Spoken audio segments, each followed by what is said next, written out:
સ્વામી તારા રૂપે આજ શ્રીજી મળ્યા, પ્રમુખ સ્વામીના રૂપે આજ શ્રીજી મળ્યા.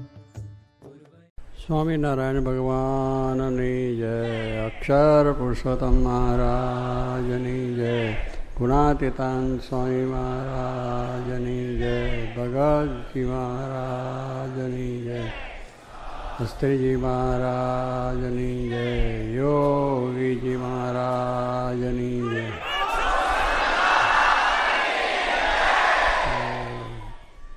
બધા હરિભક્તો અને સંતોની પણ જય જય જય. આજનો દિવસ આપણે એકાદશી છે, ચાતુર્માસનો આરંભ પણ થાય છે અને એમાં દરેક ને ભક્તિભાવ ખૂબ વધે એના માટે ચાતુર્માસની અંદર લોકો ઘણા જાતના વ્રત કરે છે અને સભાઓ કરે છે, કથા કરે છે, પારાયણો કરે, સપ્તાહો કરે છે, એટલે ભગવાનને પ્રસન્ન કરવા માટે. અને આજે એ પડી રાજા જ્યારે રાજી થયા, ભગવાન તારીની પાસે 3 પગલાં લીધી, જમીન બધું લઈ લીધું, પાતાળમાં ગયા. પછી ભગવાનની પાસે પડી રાજાએ માગ્યું, કંઈ જોતું નથી, મારું તો કંઈ હતું નહીં અને મારું કંઈ છે નહીં, આ બધું તમારું હતું અને તમે લઈ લીધું. આ સમર્પણ ભાવના છે બડી રાજાની, કે ભગવાનને 3 પગલાંમાં બધું પૃથ્વી લઈ લીધી, એનું આકાશ પાતાળ બધું, જ્યાં સુધીનું રાજ બધું જ લઈ લીધું. અને ત્રીજું પગલું એનું બાકી રહ્યું તો કે હવે ક્યાંય જાય, મારું તો છે નહીં, રાજપાટ સુખ સમૃદ્ધિ બધું જ તમે લીધું, હવે મારું માથું છે એના પર પગ મૂક્યો, જમીન પૃથ્વીમાં પાતાળમાં ગયા બડી રાજા. અને ભગવાનને પણ ત્યાં જવું પડ્યું. પ્રસન્ન થઈ ગયા ભગવાન કે બસ તારી ભક્તિ આવી છે, તારી ભક્તિ જોઈને રાજી થઈ ગયો, તારું સમર્પણ જોઈને. એટલે માગો તો કે શું માગવું? ભગવાને કહ્યું, અરે મને અખંડ તમે દર્શન આપજો, હું તો પાતાળમાં આવી ગયો છું પણ અખંડ દર્શન મને આપજો, કાયમ મારી પાસે રહેજો, આવું એને વરદાન માગ્યું.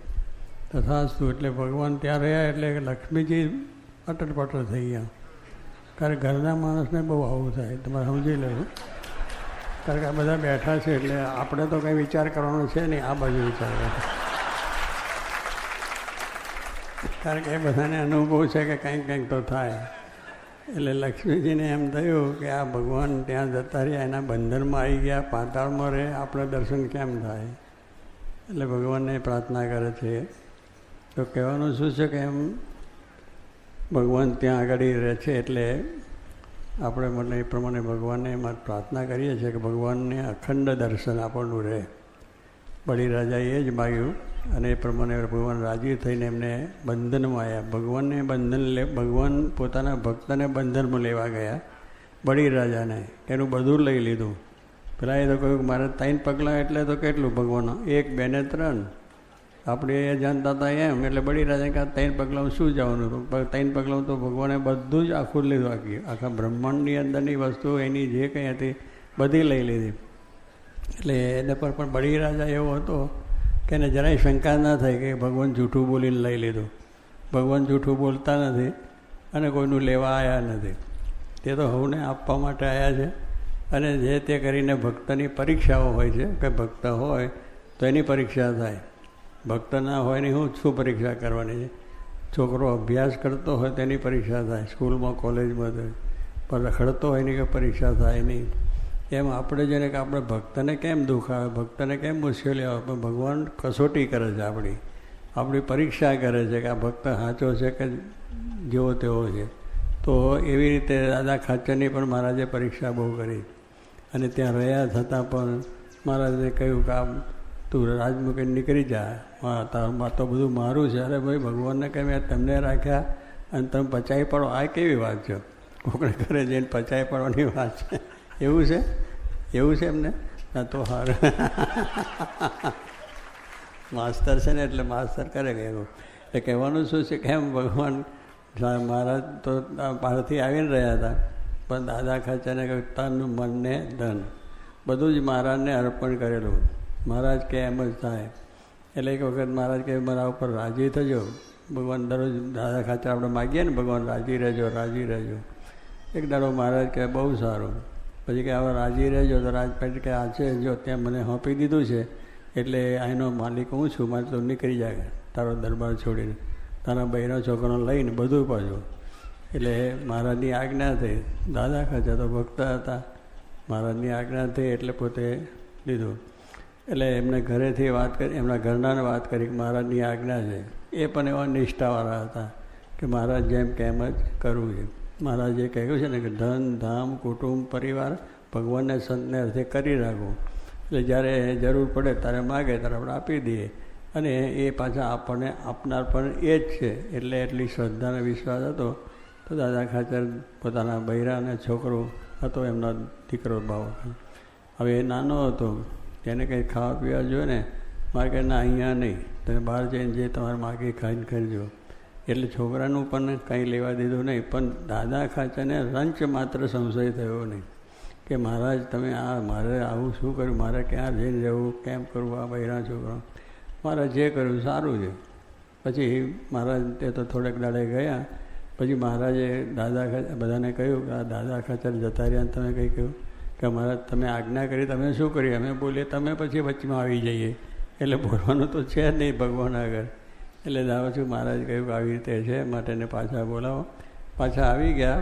પછી ત્યાં કહેવાનું શું છે કે તો પણ દાદા ખાચર એમ ના મને કાઢી મૂક્યો, બોલાયો કર્યો, કારણ કે ભગવાનનું છે ને ભગવાન સંભાળે છે, અને ઠેર સુધી એનું સંભાળ્યું છે, તેમ બલિરાજાનું સંભાળ્યું. એટલે કહેવાનું શું છે કે આ રીતે એકાદશીના દાડે ભગવાન ત્યાં જાય છે. એટલે અત્યારે પોઢી ગયા ભગવાન કહે છે, પાતાળમાં ગયા એટલે પોઢજો. ભગવાન ઊંઘે તો દુનિયાનું સટન પટન થઈ જાય. એ તો ઊંઘનાર નથી, સદા જાગ્રત છે. પણ આપણને પેલું વચ્ચે કંઈક થાય સંકલ્પ કરે એટલે કે ભગવાન આમ કેમ કર્યું, આ વરસાદ ખેંચાનો છે તો આપણે બધાને જરા દુઃખ તો થાય જ ને. ભગવાન આ બધો વરસાદ ખેંચાયો, હવે ભગવાનને કેમ આમ કરતા નથી. પણ હવે ભક્તિ છે નકામી જતી નથી. એ ભગવાન ગમે ત્યારે આપણને બીક લઈને બીજી રીતે ફળ આપે જ છે. ધીરજના ફળ મીઠા. લોકો કહે ને ધીરજના ઉતાવળા છો બાવળાના ધીરા છો ગંભીર. એમ ધીરજ ભગવાનના કામમાં ધીરજ રાખીએ, ભક્તિ કરીએ તો સ્વામી કે જે વસ્તુ સાચી છે એ છે. તમે પૃથ્વીમાં બીજ સાચું નાખો છો તો ઉગે છે, પણ બીજનું કાંઈ ના જ હોય, નાખ્યું હોય તો કંઈ ઉગે ખરું નહીં. એમ આપણું બીજ સારું છે, આપણી ભક્તિ સાચી છે, આપણો સત્સંગ સાચો છે, આપણો પરોપકાર છે, સમાજ સેવા છે, દર સેવા છે, દેશની સેવા છે, ભગવાનની સેવા છે. આ બધી સેવાઓ સારી છે. એટલે ભગવાન આપણને લાગે, પણ પરીક્ષા તો લે જ. ભક્તોની બધાની પણ લીધેલી છે, અને દરેકને તાવ્યા છે. નરસિંહ મહેતાને પણ તાવ્યા છે, મીરાને પણ તાવ્યા છે, અને દાદા ખાચરને ભક્તોને પણ ભગવાને તાવ્યા છે. પણ એવા પ્રસંગે ધીરજ રાખવી. ધીરજના ફળ મીઠા. લોકો કહે છે લોકો એકા બધી કે ધીરજ રાખો તો ભગવાન બીજી રીતે કરે આવે. આ બધા અપડાઉન થાય ને, વેપાર કરે તો અપડાઉન થાય, ખેતી કરે તો આગું પાછું થાય, નોકરી કરે તો આગું પાછું થાય. આ તો દુનિયાનો કામ છે. ઘરમાં સંસાર વ્યવહાર કરો તો બૈરા છોકરાને આગું પાછું થાય છે. પેલો આમ જઈને બે, પેલો આમ જઈને બે. એટલે આ તો બધા પ્રસંગો ચાલ્યા જ કરે. પણ એ તો ભગવાનનું ભજન ભક્તિ કરે ભગવાન બધું સારું કર્યું છે અને કર્યું છે. એવા દાખલા અનેક આપણા શાસ્ત્રોમાં સાંભળીએ છીએ. માટે આપણે બધાએ ધીરજને બળ રાખીને બધાએ ખૂબ ખૂબ કથા વાર્તાનો આ વખત લાભ પણ લીધો છે.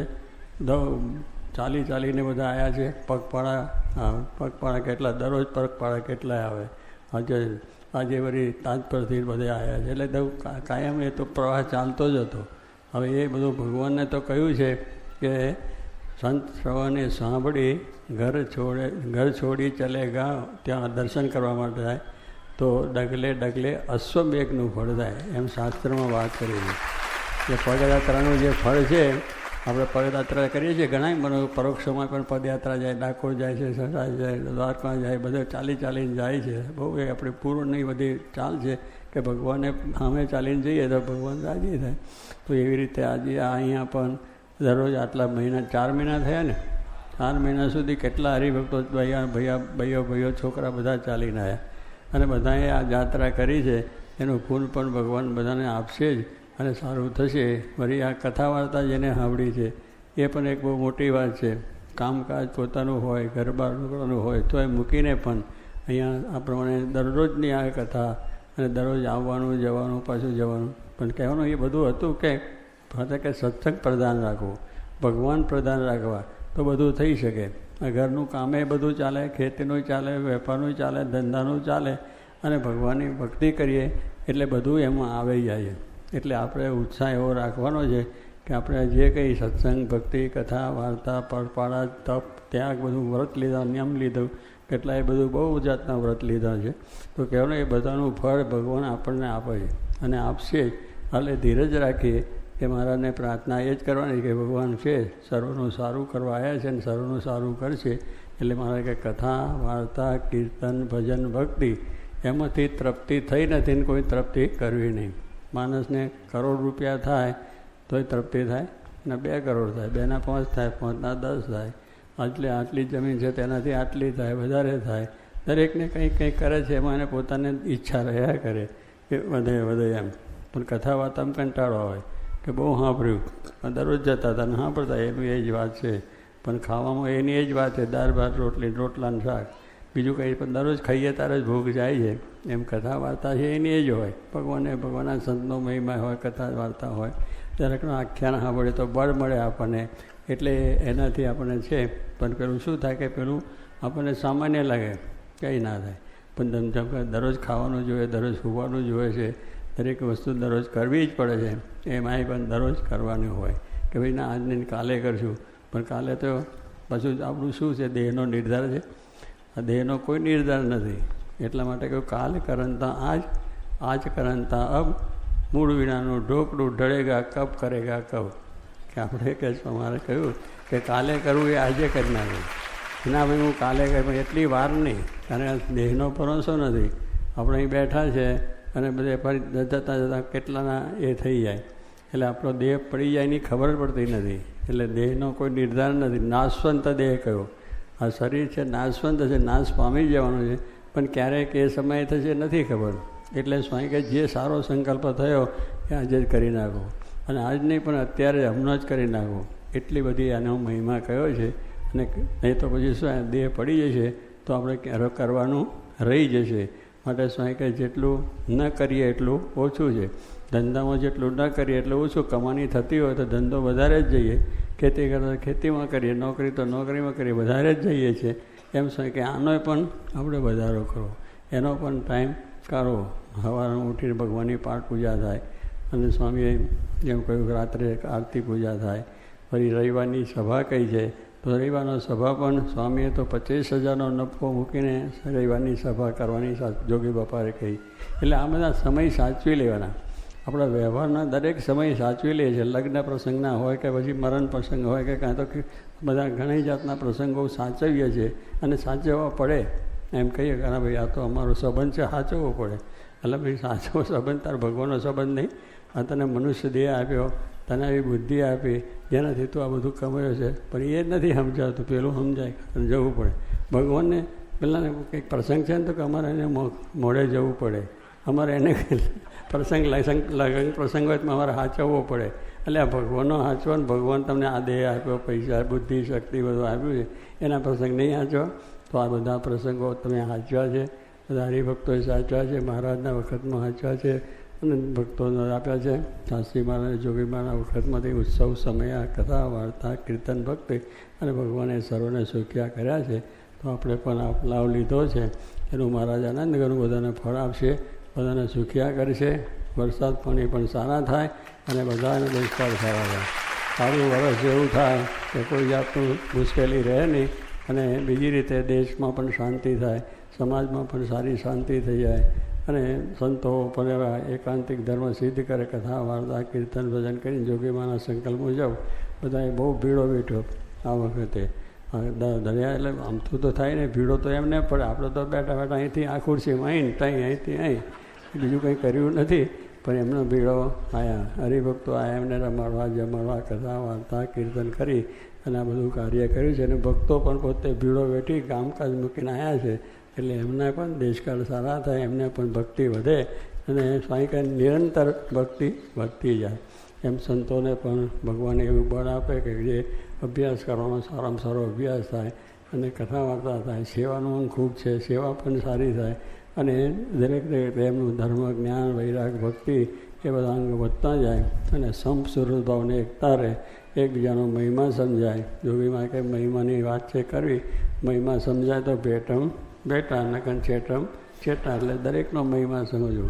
બધાય સારા છે. ગુણાત્યાંશ કહ્યું કે આ બધાય સારા છે, હું નથી સમજતો તો કોઈનો દોષ આવે, કોઈનો અભાવ હોય, આ બધાય સારા છે, હું નથી સારો. પણ આવો આવો છે, આવો છે એ કર્યા કરે, એના ગુણ આપણામાં આવે, પણ એનો ગુણ ગાઓ તો એટલા ગુણ આપણામાં આવે. એટલે બધા સારા કે જોગીમાં કે કોણ બધાય સારા, બધાય ભક્તો, બધાય મુક્તો. એટલે કહેવું એમ મોટા પુરુષનું દિલ એવું છે કે હવને આગળ, તો હવને તમે માન આપશો તો માન તમને મળશે. એટલે મળવાનું આપણને છે, પણ ના એને માન ના વધવું જોઈએ, એને આમ ના થવું જોઈએ, એને આમ કેમ કર્યું અને એમ કેમ કર્યું એ જોયા કરીએ બધું. એટલે મહારાજ કહ્યું મહિમા જેવી કોઈ વાત નથી, મહિમા સમજાય તો ભેટમ બેટા છે, એવો મહિમા સમજ્યા છે તો આ લાભ લીધો છે અને હજુ બધો લાભ મળશે અને બધી રીતે સુખ શાંતિ થાય. હરિભક્તો સંતો બંતોને બધા તો બધા રાજી રહેજો. પીલો તો હરિભક્તોને પડ્યો છે, સંતોને પણ પડ્યો છે, પણ બધાએ રાજી રહેજો. પણ હવે ભગવાનની દયાથી હવે પાછું વળી અમારે કંઈક તો જવું પડે ને આગળ પાછા બીજા દેશ પરદેશ ત્યાંના હરિભક્તોને સુખ જોતું હોય, એમને લાભ જોતો હોય ને. એટલે મહારાજે કર્યું છે, શાસ્ત્રી મહારાજ કર્યું, જોગી મહારાજ કર્યું છે.